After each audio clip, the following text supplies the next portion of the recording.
President Trump is now under scrutiny for possible obstruction of justice, and he is fighting back. This follows news reports that special counsel Bob Mueller has broadened his probe, originally focused on Russia meddling in the election. On Twitter today, the president complained, quote, "They made up a phony collusion with the Russians story, found zero proof, so now they go for obstruction of justice. Nice." Later, Mr. Trump charged that Hillary Clinton committed a list of infractions and was cleared anyway. There is also word that Vice President Mike Pence has hired outside legal counsel to deal with the Russia investigations. His office tells the Washington Post that former U.S. Attorney Richard Cullen will handle inquiries from congressional committees and from the special counsel. The president hired his own private lawyer last month. We'll examine all of this and talk to the vice chairman of the Senate Intelligence Committee, Senator Mark Warner, right after the news summary. The U.S. Senate today overwhelmingly approved new sanctions against both Iran and Russia. The overall bill is aimed at Iran's missile program. An amendment expands sanctions on Russia for meddling in last year's election. Senate Minority Leader Chuck Schumer said today it sends a message to Russia's President Vladimir Putin and to President Trump. Not only did we pass a new round of tough sanctions for Russia's meddling in our election, we codified existing sanctions into law, making them harder to lift. Any idea of the president's that he can lift sanctions on his own for whatever reason are dashed by this legislation. Putin fired back during a national television call-in show in Moscow and said the sanctions say more about the U.S. than about Russia. Why have they started to talk about introducing these sanctions with no grounds? Of course, it is evidence of continuing internal political struggle in the United States. If there weren't other problems, they would have thought up something else to hold Russia back, as it has always been, a policy of holding Russia back. We'll take a closer look at the Senate sanctions bill a little later in the program. A leading Republican in the House of Representatives, Majority Whip Steve Scalise, remains in critical condition tonight after a gunman shot him during a congressional baseball practice. A lobbyist who was wounded is also in critical condition. President Trump visited Scalise in a Washington hospital last night. Today at the White House, he said Scalise's recovery will be more difficult than people thought. He's in some trouble. He's a great fighter, and he's going to be okay, we hope. And Steve, in his own way, may have brought some unity to our long-divided country. And I have a feeling that Steve has made a great sacrifice, but there could be some unity being brought to our country. Let's hope so. The gunman, James Hodgkinson of Illinois, died after being shot by police.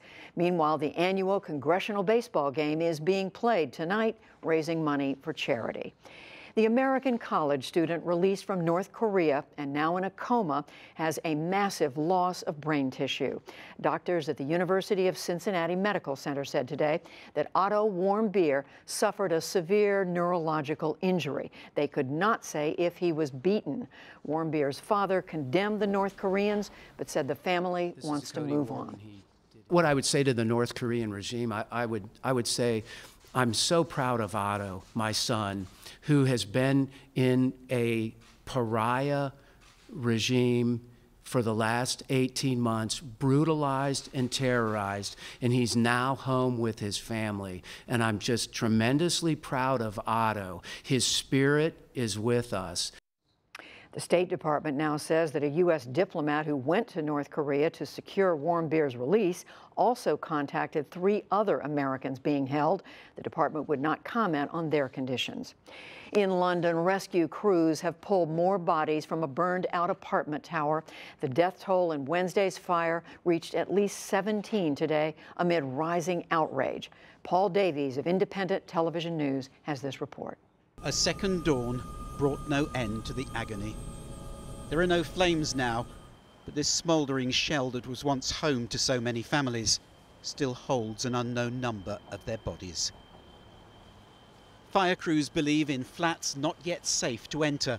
There are whole families who couldn't get out or obeyed the instruction to stay put. Many, many remain missing, and it could take weeks to confirm their fate. It's the upper floors that will be more challenging and will need some additional shoring for us to be able to get in there. The size of this building, it could take weeks. I want to be realistic, this is a very long process. These images show the destruction on the ground floor of Grenfell Tower. This is the area least affected by that all-consuming fire.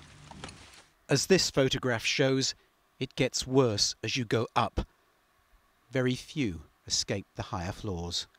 If the initial response to this tragedy was horror, as the hours have passed, there have been mounting questions and mounting anger. There is a system in place. That is the problem. That is it. They give us nothing at all. Yeah, but they're lying. Labour's leader visiting the area heard the concerns of residents who say fears they'd expressed about the tower's safety were ignored. Someone has to be held accountable. Someone has to be held responsible. We do not want this kicked into the long grass. We do not want the government to sort of hide this with some hollow platitude that lessons will be learnt.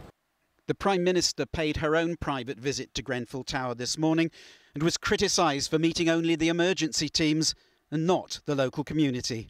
People are very angry, people are crying, people are lost, missing. And she's the Prime Minister, where is she? It will never happen. London's mayor visiting the scene said anger was understandable. You can see the anger from the community, justifiably so, because many members of the community have been saying... Not just the community, it's everyone outside as well. Fed up with these politicians, no handshakes. We want action, not handshakes. Sadiq Khan said the inquiry should be immediate and that no one should have to wait 2 years to find out why this happened. Both Britain's national government and local police have now opened investigations into the fire. Islamist fighters in Somalia attacked a popular restaurant overnight and killed at least 31 people. It happened in the country's capital, Mogadishu, and involved 5 gunmen. The al-Shabaab militants detonated a car bomb and then stormed inside, taking hostages. Witnesses said they shot victims at point-blank range. Somali security forces finally killed the gunman early this morning. Back in this country, jurors in the Bill Cosby sexual assault trial deliberated into the evening again after reporting that they are deadlocked. The judge in Norristown, Pennsylvania, told them to keep at it. The 79-year-old Cosby is accused of drugging and molesting a woman in 2004. And on Wall Street, the Dow Jones Industrial Average lost 14 points to close below 21,360. The Nasdaq fell 29, and the S&P 500 slipped 5.